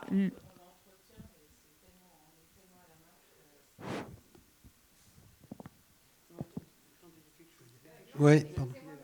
Ouais. Oui, non, je voulais apporter une petite note d'optimisme, mais si, je suis désolé, sur le système et les entreprises, parce qu'on ne peut pas faire tout le temps du entreprise bashing et donner l'impression que les individus ils sont gentils. Alors, une première chose, c'est que l'histoire du 25%, ça a été un peu remis en cause parce que ça donnait justement... Il y a eu un effet de balancier où on pensait que c'était que des gestes individuels. Après, Carbone 4 a sorti son 25%. Alors, les gens se disent « Ah, c'est pas moi, c'est le système, c'est le collectif. » Alors qu'en fait, c'est très important, l'individuel, et ça fait bouger aussi le collectif. Voilà. C'est un premier point. Alors, pour donner un exemple d'entreprise qui bougent, et il n'y en a pas qu'une. Il y a, par exemple, si je prends le cas de Darty, ils sont complètement engagés dans une démarche de réparabilité et d'économie de la fonctionnalité pour faire durer les objets, les réparer, etc. Donc, il faut pas. C'est un peu trop facile de dire c'est à cause des entreprises, c'est à cause du pays. Il y a des lois qui ont changé sur l'obsolescence. Il y a même des choses il y a des lois qui existent et les gens ne s'en saisissent pas. Par exemple, les crédits sur l'isolation, ils ne sont pas consommés, quoi. Les gens ne les utilisent pas. Donc, il y a des choses qui existent. Il ne faut pas dire non plus rien ne se passe et dire voilà. Donc ça, c'est une première chose. Je ne vise pas vous particulièrement. Et puis, un autre point optimiste, c'est que je suis d'accord avec vous sur l'échelle de la ville qui est super importante. Nous, la semaine prochaine, moi je fais partie d'une association qui s'appelle Cachan en transition. On fait la semaine prochaine une sorte de forum sur l'économie circulaire, justement. Et à cette occasion, on a un peu compté tout ce qui existait autour de nous déjà. Et donc, il y a tout ce qui est compostage, le compostaire qui fournit le compost au jardin partagé. Donc, il y a des choses, il y a des cycles qui se font à l'intérieur de la ville déjà. Donc, les jardins partagés qui ont des vergers, des potagers, etc. Il y a une accorderie. Donc, on a parlé de la mine, qui est effectivement la mine qui est commune, Arcueil, Cachan, Gentilly. Et il y a une accorderie à Cachan avec des échanges de biens, des échanges de services. L'histoire de la perceuse, là, qui a été évoquée, justement. Il y a beaucoup de gens qui se prêtent des objets, qui s'échangent des objets à travers ça. Donc, il y a des choses qui existent. Et à travers toutes ces choses, donc il y a des réseaux de quartier, il y a des WhatsApp avec des échanges d'objets, des choses comme ça. Moi, j'ai pas de voiture, j'ai des voisins qui me prêtent leur voiture. Donc, ça, c'est des choses que tout le monde peut faire. C'est très facile, il n'y a pas besoin d'inventer des trucs très compliqués pour ça. Voilà. Et puis, on peut faire de la sensibilisation, comme vous en faites à travers cette conférence ce soir. Donc, c'est très long. Le capitalisme, effectivement, il est très, très pesant. Faire changer les habitudes, c'est très, très long. Mais justement, il ne faut pas se démobiliser. Et il faut petit à petit... Parce que les entreprises, elles sentent qu'il y a quelque chose dans la société. Et les études montrent que la majorité des gens sont prêts à payer plus pour des choses qui sont plus respectueuses de l'environnement ou du sociétal. Voilà. Non, mais merci. Merci de souligner ça. Quand je suis d'accord avec vous, quand je parlais de toutes les échelles, je pense aussi à celle-là. Et voilà, rien ne va assez vite, mais il y a beaucoup de choses qui se passent au niveau des entreprises. Oui, aussi, mais ce qu'il faut qu'on invente de façon urgente, et elles sont pas mal à réfléchir sur la question, en tout cas à la marge encore, c'est qu'est-ce que c'est un modèle économique qui cesse de puiser dans les ressources, en fait, aussi. Voilà. Il existe ce modèle économique, mais à la marge. Voilà, il faudrait qu'il devienne dominant. Je vais... Dans ce sens-là, on a parlé du capitalisme, du profit. Il y a aussi, justement, le système incite à un individualisme, un autonomisme et à une rivalité entre les gens plutôt qu'à la coopération. Vous avez cité les bibliothèques et puis la corderie de Cachan, etc. C'est-à-dire que ça paraît fondamental, mais qu'il faut, disons, partager. Et c'est-à-dire aller vers des valeurs... bienveillante pour le climat, pour la terre, la nature, mais aussi pour les gens entre eux, c'est-à-dire qu'ils soient dans un système de ne pas voir les autres comme des rivaux, comme des ennemis potentiels, comme des gens qu'il faut imiter, enfin, qu'on envie par la pub. Et la pub insiste, bon, vous en avez parlé, hein, a tendance. Et pour ça, il y a des gens qui, par exemple, arrachent autrefois les affiches qui étaient odieuses, quoi. Vous avez cité quelques-unes. Mais donc il y a aussi, comme mesure qui est demandée là, par l'association dont je parlais, c'est une garantie de 5 ans pour l'électroménager, de petit électroménager et 10 ans pour le gros électroménager. Pour que les entreprises soient les pièces détachées. Voilà, parce que sans ça, c'est eux qui payent. Enfin, vous voyez, c'est pour les pièces détachées, sinon c'est eux qui... S'il y a une panne, ça serait l'entreprise qui doit l'assumer. Alors qu'ils ont moyen de prendre, si ça fait 20 € de plus, ou d'avoir des composants qui soient solides. Vous voyez, ils savent faire ça. Donc il suffit juste d'une incitation par des lois, par des règles qui viennent petit à petit, hein, mais peut-être trop lentement, vu l'urgence du problème.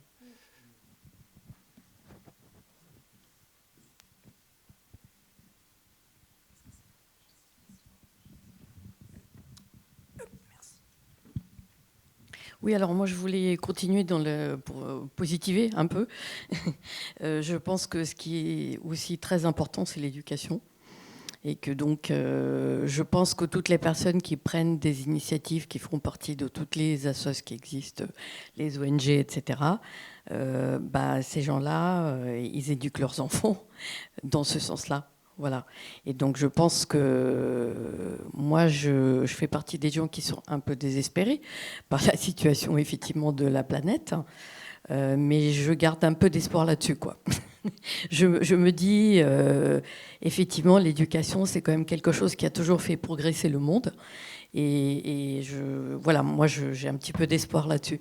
Parce qu'effectivement, les choses se transmettent plus ou moins naturellement quand on est dans une ambiance, une atmosphère, une façon de faire. Et quand il y a aussi l'école qui est importante. Et je pense que, enfin, moi, je l'ai vu à travers l'éducation des enfants à bien manger, parce qu'il y a des écoles qui prennent des initiatives là-dessus. Et ce qui est très important, parce qu'on en arrive à, effectivement, des enfants qui donnent des leçons de cuisine aux parents. Alors, c'est peut-être un peu marginal, c'est possible, mais ça compte quand même. Et donc, cette éducation-là, par les personnes qui font partie de ces associations-là, il me semble qu'elles participent à l'amélioration de la situation. Donc, ça donne un petit peu plus d'espoir, je trouve. Même si, encore une fois, moi, effectivement, pour moi, on marche sur la tête, hein, malheureusement. Voilà, j'ai un petit peu d'espoir là-dessus. Merci, oui, en effet. Bon, l'éducation, évidemment. Je voudrais juste rebondir sur juste quelques mots sur l'idée d'espoir parce qu'on tourne beaucoup autour de ça et c'est normal. Voilà, juste un sentiment très personnel, c'est que je crois que ni l'optimisme ni le pessimisme sont utiles. Aucun des deux sont très utiles, mais que l'action l'est en fait, et que l'organisation l'est, le sont en fait. Voilà, et que si on regarde les choses, il y a une accélération de la surproduction et de la surconsommation qui est réelle. Enfin, il suffit de regarder Chine, entre autres. Voilà, entre autres. Mais que les initiatives qui vont à contre-courant accélèrent aussi, pas assez vite, voilà. Mais que c'est ça qu'il faut regarder et appuyer. Voilà, c'est juste ma position par rapport à l'espoir, etc. Et que quand on est dans ces endroits-là, on est très bien. Merci pour les présentations, les flyers, les slides et tout cela, parce que j'ai appris beaucoup de choses. Et j'ai donc participé à deux interventions de Philippe Biouy, qui est l'auteur d'un livre qui s'appelle L'âge de low-tech. Et en fait, ce qu'il relate, c'est que on pense que le progrès scientifique peut pallier les erreurs qui ont été commises. Et en fait, par exemple, il dit qu'il faudrait plutôt en revenir à réduire les innovations technologiques.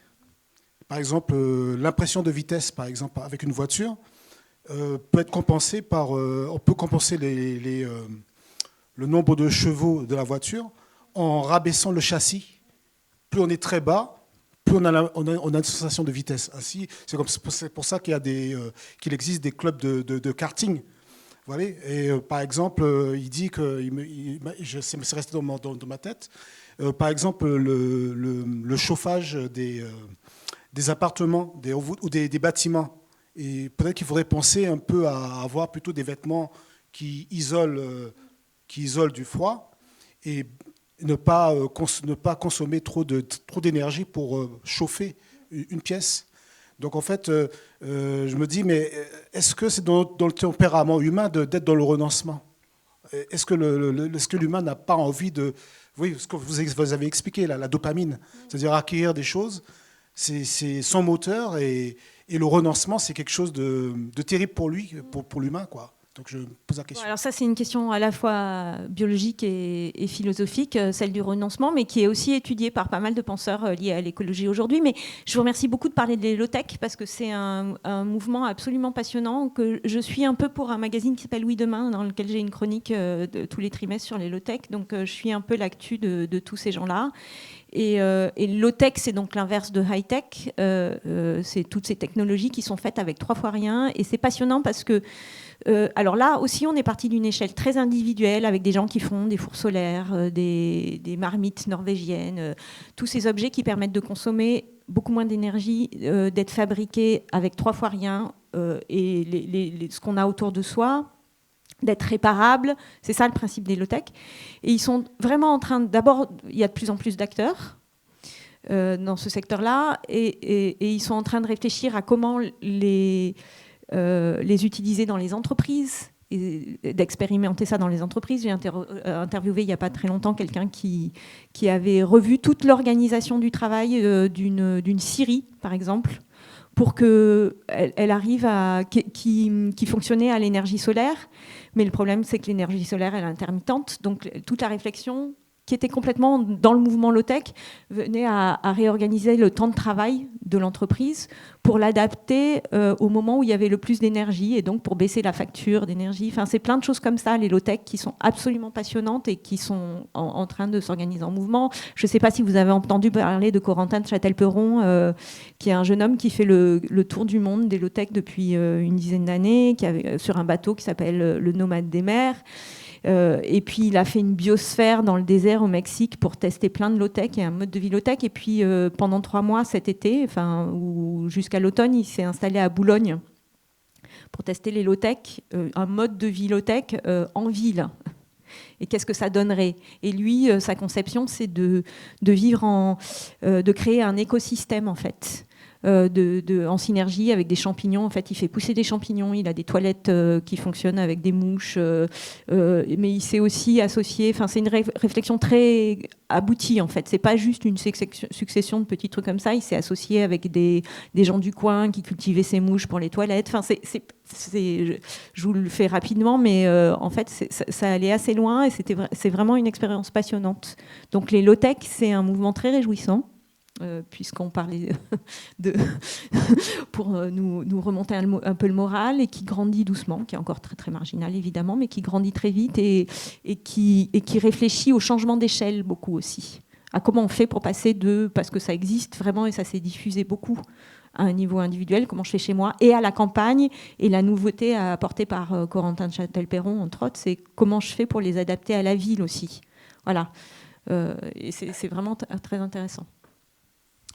Alors moi j'avais une question sur l'éducation, parce que du coup c'est déjà sensibilisé, et la sensibilisation pour moi est importante, voire primordiale. Je suis animateur de la fresque du renoncement, donc je sais ce que c'est. Moi j'aimerais votre avis sur vraiment la partie écologique et sur l'éducation nationale. Est-ce que les programmes qui sont faits sont adaptés, selon vous, à la nouvelle génération? Parce que là on a tous un âge certain, on sait tous ce qui se passe.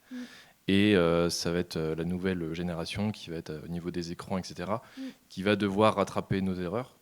Donc, je vais avoir votre avis là-dessus. Alors, est-ce que les programmes sont adaptés au...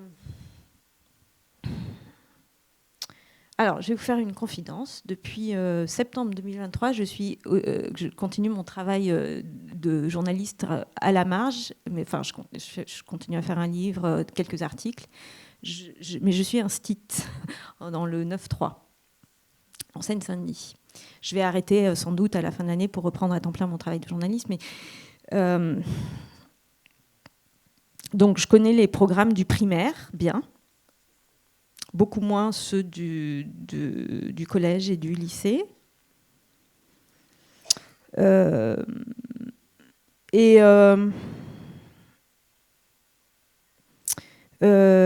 y a les programmes, je pense qu'ils sont bien. Enfin, je veux dire, pour cet âge-là, en tout cas, pour ces âges-là, il faut leur apprendre, leur donner les bases de l'existence, c'est-à-dire lire, compter, faire des maths. Et il y a beaucoup d'urgences, en fait.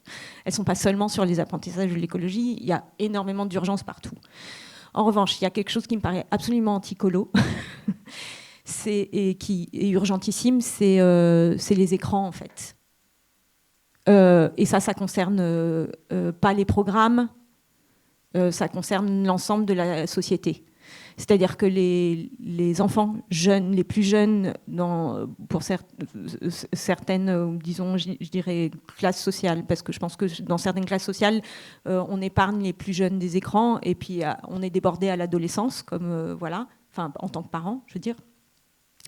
Mais moi, je vois beaucoup d'enfants qui sont dévastés par les écrans.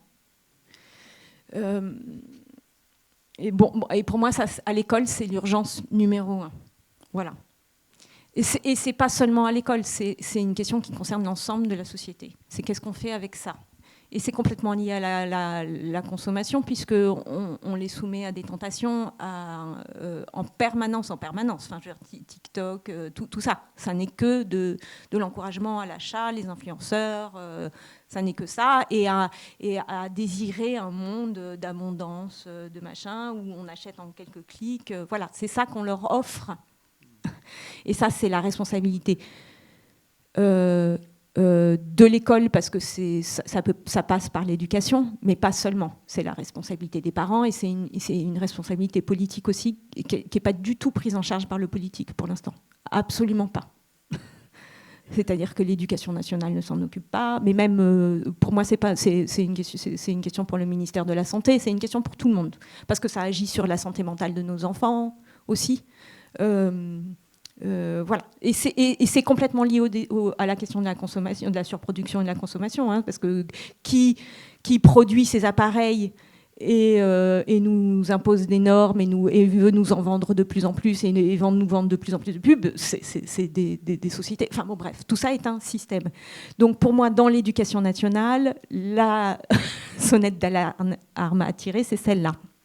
L'éducation à l'écologie, aux ressources planétaires. Je crois que énormément d'enseignants sont conscients de ça et font passer des messages pleins.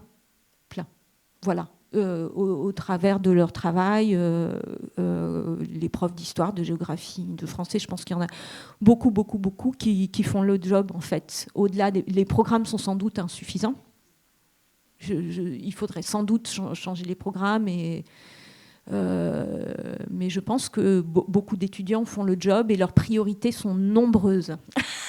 Vous savez, on leur met beaucoup de choses. Voilà. Il y a un problème de laïcité. Ah, paf, c'est vous qui allez faire le boulot. Il y a un problème de machin. Ah, bah, voilà. Donc, leur charge est lourde et voilà. Et je pense qu'ils font le job en faisant leur travail d'éducation. Peut-être que là où la prise de conscience arrive et où il y a quelque chose à faire aussi, c'est au niveau des... Mais ça vient doucement. C'est au niveau de l'université, des grandes écoles, etc. Où là, c'est au moment où on leur apprend un métier, en fait, aussi. Je pense que c'est très important. C'est comment vous allez faire ce métier. C'est-à-dire après le bac, en fait. Comment vous allez faire de métier? Qu'est-ce que vous allez faire de tout ce que vous apprenez là, dans les écoles, à l'université, dans les BTS? C'est là où on devrait créer une culture des limites planétaires et des nouveaux business models. Et voilà, dans les écoles de commerce, elles se prétendent toutes écolo, super green, etc. Mais est-ce qu'elles réfléchissent vraiment au business model alternatif? Pas trop. Les écoles d'ingénieurs, progressivement. Voilà, par exemple, sur les low-tech, il y en a plusieurs qui s'y sont mises, des écoles d'ingénieurs très récemment. Très récemment. Voilà, je pense que l'éducation à l'environnement, ça doit être tout le temps. Mais que moi, ministre, je mettrais 2 priorités absolues, les écrans. Qu'est-ce qu'on fait de ça? Et encore une fois, c'est pas juste dans l'éducation nationale, c'est vraiment une question de société fondamentale. Et le supérieur. Et l'enseignement supérieur, là, oui, on réfléchit, mais vraiment, on a besoin... on ne peut pas les laisser toutes seules avec cette réflexion. C'est nous aussi... Enfin, voilà, on réfléchit à comment faire autrement, comment on exerce nos métiers autrement, parce que ça doit se faire dans les entreprises. Monsieur, vous le disiez, on ne peut pas dire c'est mal. Tout le monde, les entreprises, elles existent, elles doivent changer. Comment? Et comment on va exercer nos métiers, d'autant qu'ils ont très envie, beaucoup de jeunes. Pas tous, mais beaucoup de jeunes ont envie. Voilà. J'avais une dernière question sur le donut. J'avais suivi une conférence où la ville de Grenoble avait créé son propre donut. Est-ce que c'est intéressant que chaque ville ou grande ville, en tout cas, le fasse pour avoir un état des lieux, mais pas en fonction du PIB, juste un côté financier, mais avec du coup tout cet environnement? Alors ça l'est forcément. Moi, ce qui me semble important, c'est une théorie économique alternative aussi.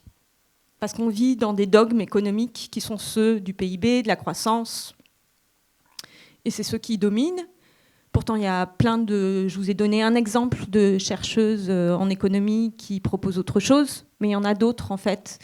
Et ce qui me semble important, c'est qu'on pourchasse ça, voilà, oui, dans les villes, partout, en fait. Qu'on ait d'autres structures théoriques, économiques, qui nous permettent de concevoir un autre système aussi vivable. D'où la recherche aussi sur les nouveaux business models qui permettent de rapporter de l'argent, comme on fait. Parce que moi, je ne sais pas trop, en fait, non plus. Il y en a qui permettent de limiter. Mais vraiment, voilà. Enfin, ceux de la réparation, de la location sont quand même très importants. Mais voilà, oui, bien sûr, diffuser ça à toutes les villes. Après, ce n'est pas la panacée non plus. C'est un horizon, en tout cas. En tout cas, moi, je le trouve très utile pour avoir conscience des limites planétaires et pour rêver aussi à un espace sûr et juste. C'est un schéma qui est très pratique pour se dire, alors, on a une exigence de confort, de justice sociale, de bien-être, voilà, ça c'est le plancher social, et puis on a des limites. On ne peut pas aller au-delà. Voilà, c'est d'autres schémas mentaux qui sont importants à diffuser. Et c'est vraiment la culture économique qui est importante à diffuser aussi, je trouve.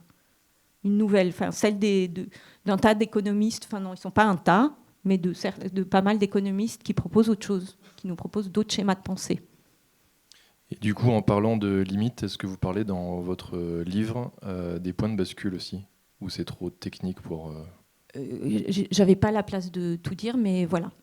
Non, j'en parle pas. Merci.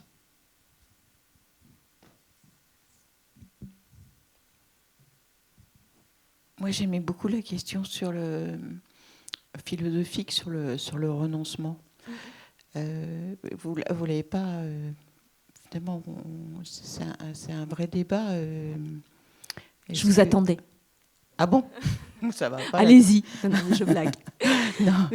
Parlons-en. Parlons-en. Mais qui me parlait de fresque du renoncement? Je ne connaissais pas la fresque du renoncement. Vous allez nous dire après ce que c'est, s'il vous plaît. Ouais, allez-y.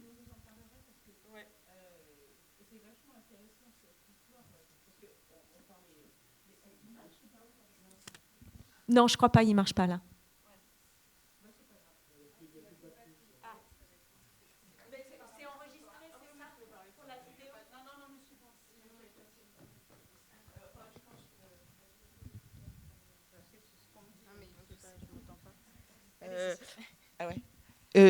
Oui, alors, sur cette histoire de renoncement, est-ce que c'est à la fois psychologique et puis aussi philosophique? C'est-à-dire que finalement, on est tombé dans un bain d'abondance et que finalement, ça nous crée un vrai plaisir.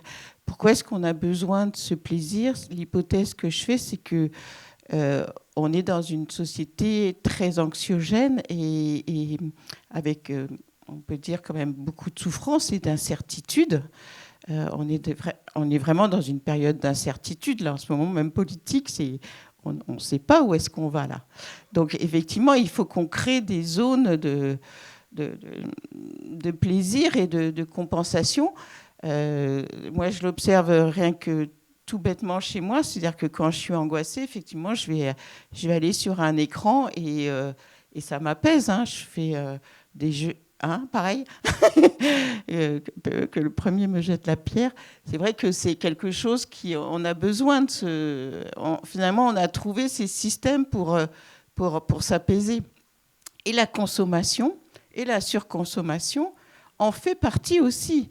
C'est-à-dire que Mais en même temps, étrangement, c'est ça qui est paradoxal, je ne sais pas si vous l'avez ressenti, mais de trop consommer, ça nous angoisse aussi. Il y a un juste de trop. Quand on consomme trop, on a quand même notre conscience qui commence un petit peu à vaciller. On se dit, non là je déconne, ça va plus, ça devient maladif, c'est un signal. Donc en fait, ce que je me disais, c'est que la vraie solution, mais alors c'est facile à dire, et c'est pour ça qu'à l'échelle locale, c'est vraiment... c'est pour ça que revenir à cette échelle locale, c'est effectivement... Il y a une façon de sortir de l'angoisse. Parce que j'ai interviewé énormément de bénévoles qui travaillent dans des associations et que finalement, beaucoup me disent, finalement, je suis très angoissée par l'avenir du monde. Et du coup... faire partie d'un collectif, faire partie d'une association, créer du lien, rigoler ensemble dans des repas partagés, faire des fêtes, s'échanger, organiser des mouvements, finalement, c'est un véritable substitut. On revient finalement à cette joie première humaine qui est de vivre en communauté plutôt que sur la consommation. Et effectivement, les gens qui ont beaucoup de liens sociaux, enfin de liens qui ont un sens, c'est mais même faire du sport et puis s'organiser ensemble pour faire du sport, pour faire des balades, etc. C'est le vrai, finalement, le vrai levier. Et du coup, la consommation n'est plus vue comme la baisse de la consommation comme un renoncement, mais comme finalement sortir de cet enfer de se dire je consomme trop, c'est horrible. Voilà. Donc la joie, la sobriété heureuse, c'est vraiment la plus belle des formules. Oui, c'était un bon coup de pub, hein, la sobriété, ah ouais, la sobriété heureuse. Bon slogan. Mais oui, parce Pierre Rabhi a fait fort. Là. Ouais, exactement. Merci. On va peut-être...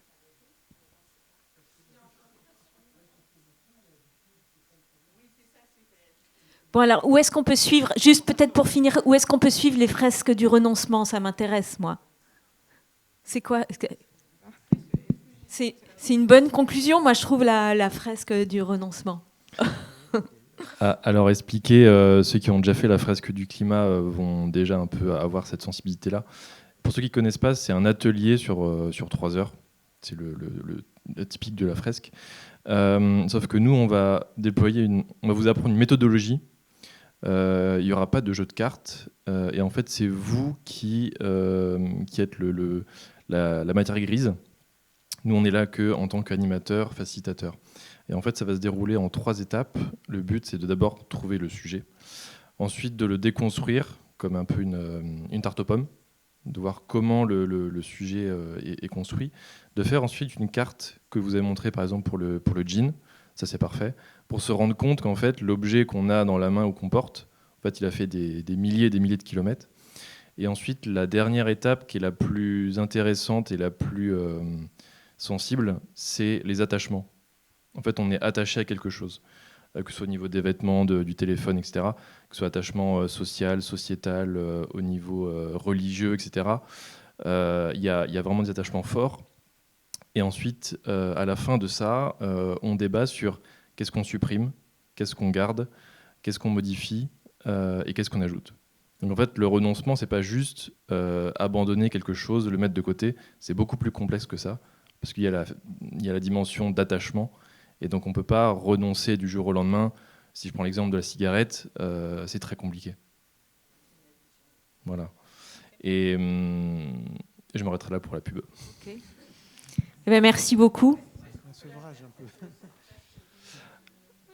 Alors, elle se fait à Paris et à Lyon, parce que c'est des anciens strates, donc des stratos, qui avaient bossé d'ailleurs avec la ressourcerie à Cachan. On est encore en train de faire une version 2. Donc cette année, on va la refaire. On essaie de faire une fois par mois, Après, il faut trouver le lieu. Enfin, voilà, c'est du bénévolat, hein, donc c'est toujours ça les limites du bénévolat en fait.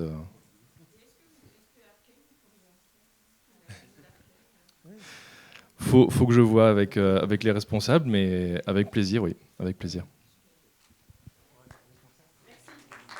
Merci. Merci encore à Emmanuel Vibert d'avoir accepté notre invitation et merci à toutes et à tous d'avoir participé à cette conférence. La prochaine aura lieu mardi prochain, le 21 janvier, sur comment cultiver l'estime de soi au quotidien. Merci Anaïs et merci à la personne qui s'occupait de la technique dont j'ai oublié le prénom. Antoine, merci beaucoup Antoine.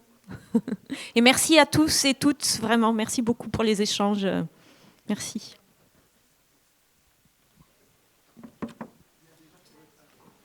Thank you.